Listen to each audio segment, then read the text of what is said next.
Jod bura mawuok Edwin od bura mar DCP okwedo tim magi wacho ni sirkal ne ororo were mondo okel tulo kendo yak mwandu e masawa mar Kenya e kinde ng'anyo mano bagi odiochieng' manyoro. Kane gitwagi jofwambo kinyi ma kawuono, jotelo go wacho ni jatend piny ikore mar kelo tulo kochopo higa mar 2027. Gimedo ni ne otigi moko kuom jod bura masiro sirkal mar choko rowere kendo ne gigeto mwandu jogo makwedo sirkal. We pass our deepest sympathies to the young people and the families who lost their loved ones.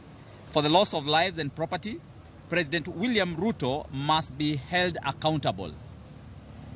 We are well aware of a well-orchestrated economic sabotage to drive a divisive political narrative and instill fear among the people of Mount Kenya region and other regions perceived to be opposition zones. Goons were procured through members of parliament and sent to different zones where they were not known by the locals. These goons were deployed by the government past midnight and then roadblocks were mounted by the police.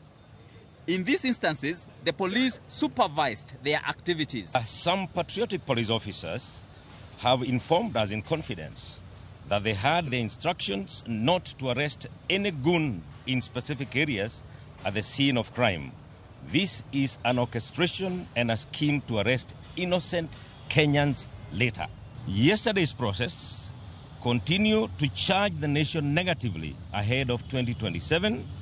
The cowardly regime is testing what they can do in August 2027.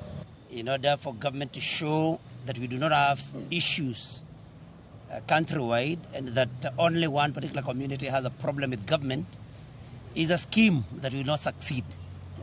We know that Gen Zs have very genuine issues which the government has flatly refused to address.